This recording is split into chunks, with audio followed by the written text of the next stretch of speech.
Today's reading begins in the book of Esther, chapter 1, starting in verse 1. Now in the days of Ahasuerus, this is Ahasuerus who reigned from India even to Ethiopia over 127 provinces. In those days, when the king Ahasuerus sat on the throne of his kingdom, which was in Susa the palace, in the 3rd year of his reign, he made a feast for all his princes and his servants, the army of Persia and Media, the nobles and princes of the provinces being before him. He displayed the riches of his glorious kingdom and the honor of his excellent majesty many days, even 180 days. When these days were fulfilled, the king made a 7-day feast for all the people who were present in Susa the palace, both great and small, in the court of the garden of the king's palace. There were hangings of white and blue material, fastened with cords of fine linen and purple to silver rings and marble pillars. The couches were of gold and silver, on a pavement of red, white, yellow, and black marble. They gave them drinks in golden vessels of various kinds, including royal wine in abundance, according to the bounty of the king. In accordance with the law, the drinking was not compulsory, for so the king had instructed all the officials of his house, that they should do according to every man's pleasure. Also Vashti the queen made a feast for the women in the royal house which belonged to King Ahasuerus. On the 7th day, when the heart of the king was merry with wine, he commanded Mehumam, Biztha, Harbona, Bigtha, and Abagtha, Zethar, and Carcass, the 7 eunuchs who served in the presence of Ahasuerus the king, to bring Vashti the queen before the king wearing the royal crown, to show the people and the princes her beauty, for she was beautiful. But the queen Vashti refused to come at the king's commandment by the eunuchs. Therefore the king was very angry, and his anger burnt in him.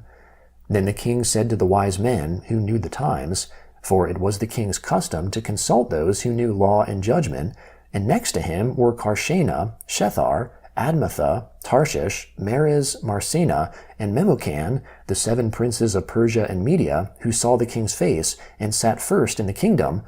What shall we do to Queen Vashti according to law, because she has not done the bidding of the king Ahasuerus by the eunuchs? Memucan answered before the king and the princes, Vashti the queen has not done wrong to just the king, but also to all the princes, and to all the people who are in all the provinces of the king Ahasuerus. For this deed of the queen will become known to all women, causing them to show contempt for their husbands, when it is reported, King Ahasuerus commanded Vashti the queen to be brought in before him, but she didn't come. Today, the princesses of Persia and Media who have heard of the queen's deed will tell all the king's princes. This will cause much contempt and wrath. If it pleases the king, let a royal commandment go from him, and let it be written amongst the laws of the Persians and the Medes, so that it cannot be altered, that Vashti may never again come before King Ahasuerus, and let the king give her royal estate to another who is better than she. When the king's decree which he shall make is published throughout all his kingdom, for it is great, all the wives will give their husbands honor, both great and small. This advice pleased the king and the princes, and the king did according to the word of Memucan, for he sent letters into all the king's provinces, into every province according to its writing, and to every people in their language, that every man should rule his own house, speaking in the language of his own people. After all these things, when the wrath of King Ahasuerus was pacified, he remembered Vashti and what she had done, and what was decreed against her. Then the king's servants who served him said, Let beautiful young virgins be sought for the king. Let the king appoint officers in all the provinces of his kingdom, that they may gather together all the beautiful young virgins to the citadel of Susa, to the women's house, to the custody of Hegai the king's eunuch, keeper of the women. Let cosmetics be given them, and let the maiden who pleases the king be queen instead of Vashti. The thing pleased the king, and he did so. There was a certain Jew in the citadel of Susa, whose name was Mordecai, the son of Jair, the son of Shimei, the son of Kish, a Benjaminite, who had been carried away from Jerusalem with the captives who had been carried away with Jeconiah king of Judah, whom Nebuchadnezzar the king of Babylon had carried away. He brought up Hadassah, that is, Esther, his uncle's daughter, for she had neither father nor mother. The maiden was fair and beautiful, and when her father and mother were dead, Mordecai took her for his own daughter.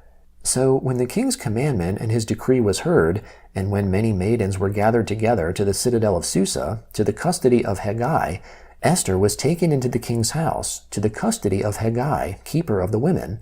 The maiden pleased him, and she obtained kindness from him. He quickly gave her cosmetics and her portions of food, and the 7 choice maidens who were to be given her out of the king's house.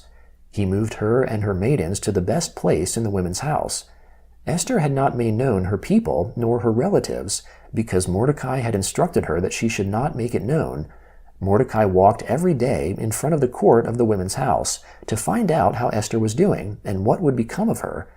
Each young woman's turn came to go in to King Ahasuerus after her purification for 12 months, for so were the days of their purification accomplished, 6 months with oil of myrrh, and 6 months with sweet fragrances and with preparations for beautifying women.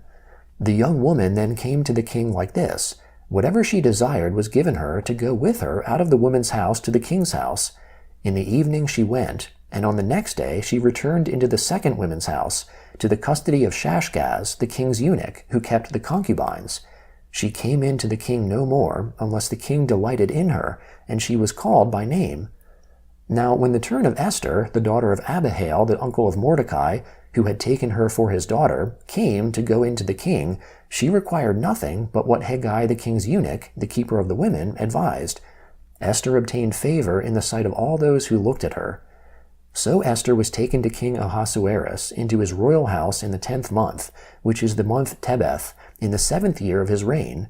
The king loved Esther more than all the women, and she obtained favor and kindness in his sight more than all the virgins, so that he set the royal crown on her head, and made her queen instead of Vashti. Then the king made a great feast for all his princes and his servants, even Esther's feast, and he proclaimed a holiday in the provinces, and gave gifts according to the king's bounty. When the virgins were gathered together the second time, Mordecai was sitting in the king's gate. Esther had not yet made known her relatives nor her people, as Mordecai had commanded her, for Esther obeyed Mordecai, like she did when she was brought up by him. In those days, while Mordecai was sitting in the king's gate, 2 of the king's eunuchs, Bigthan and Teresh, who were doorkeepers, were angry and sought to lay hands on the king Ahasuerus. This thing became known to Mordecai, who informed Esther the queen, and Esther informed the king in Mordecai's name. When this matter was investigated, and it was found to be so, they were both hanged on a gallows, and it was written in the book of the Chronicles in the king's presence. After these things, King Ahasuerus promoted Haman, the son of Hammedatha the Agagite, and advanced him, and set his seat above all the princes who were with him. All the king's servants who were in the king's gate bowed down and paid homage to Haman, for the king had so commanded concerning him. But Mordecai didn't bow down or pay him homage. Then the king's servants who were in the king's gate said to Mordecai, "Why do you disobey the king's commandment?" Now it came to pass, when they spoke daily to him, and he didn't listen to them, that they told Haman, to see whether Mordecai's reason would stand, for he told them that he was a Jew. When Haman saw that Mordecai didn't bow down nor pay him homage, Haman was full of wrath. But he scorned the thought of laying hands on Mordecai alone, for they had made known to him Mordecai's people. Therefore Haman sought to destroy all the Jews who were throughout the whole kingdom of Ahasuerus, even Mordecai's people. In the 1st month, which is the month Nisan, in the 12th year of King Ahasuerus, they cast pur, that is, the lot, before Haman from day to day, and from month to month, and chose the 12th month, which is the month Adar. Haman said to King Ahasuerus, "There is a certain people scattered abroad and dispersed amongst the peoples in all the provinces of your kingdom, and their laws are different from other peoples. They don't keep the king's laws. Therefore, it is not for the king's profit to allow them to remain. If it pleases the king, let it be written that they be destroyed, and I will pay 10,000 talents of silver into the hands of those who are in charge of the king's business, to bring it into the king's treasuries." The king took his ring from his hand, and gave it to Haman the son of Hammedatha the Agagite, the Jews' enemy. The king said to Haman, "The silver is given to you, the people also, to do with them as it seems good to you." Then the king's scribes were called in on the 1st month, on the 13th day of the month, and all that Haman commanded was written to the king's local governors, and to the governors who were over every province, and to the princes of every people, to every province according to its writing, and to every people in their language. It was written in the name of King Ahasuerus, and it was sealed with the king's ring.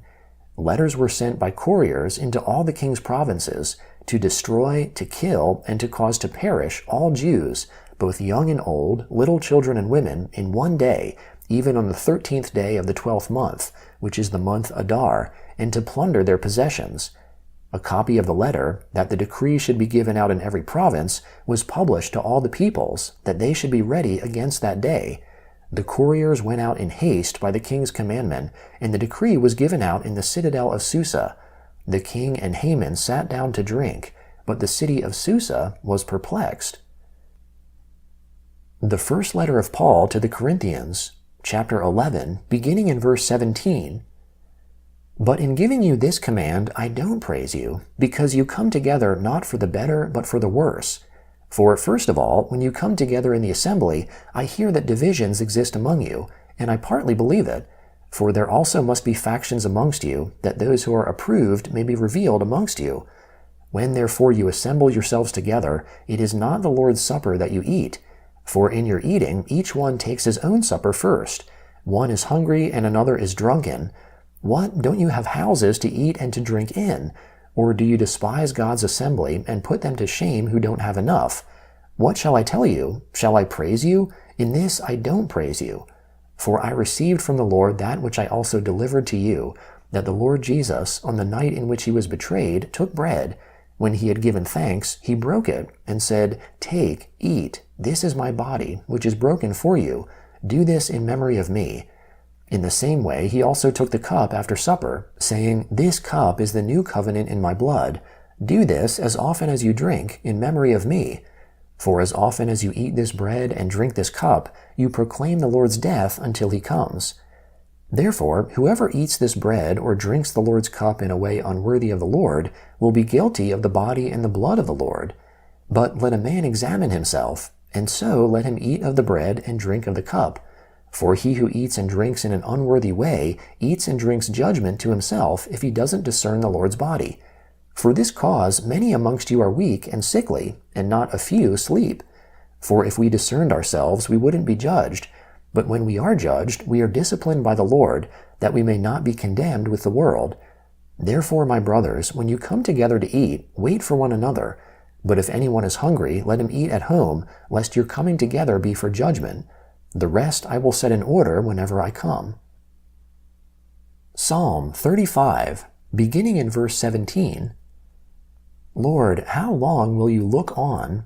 Rescue my soul from their destruction, my precious life from the lions. I will give you thanks in a great assembly. I will praise you amongst many people. Don't let those who are my enemies wrongfully rejoice over me. Neither let those who hate me without a cause wink their eyes. For they don't speak peace, but they devise deceitful words against those who are quiet in the land. Yes, they open their mouth wide against me. They said, Aha, aha, our eye has seen it. You have seen it, Lord. Don't keep silent. Lord, don't be far from me. Wake up, rise up to defend me, my God. My Lord, contend for me. Vindicate me, Lord my God, according to your righteousness. Don't let them gloat over me. Don't let them say in their heart, Aha, that's the way we want it. Don't let them say, We have swallowed him up. Let them be disappointed and confounded together, who rejoice at my calamity. Let them be clothed with shame and dishonor, who magnify themselves against me. Let those who favor my righteous cause shout for joy and be glad. Yes, let them say continually, May the Lord be magnified, who has pleasure in the prosperity of his servant. My tongue shall talk about your righteousness and about your praise all day long. Proverbs chapter 21, beginning in verse 19. It is better to dwell in a desert land than with a contentious and fretful woman. There is precious treasure and oil in the dwelling of the wise, but a foolish man swallows it up.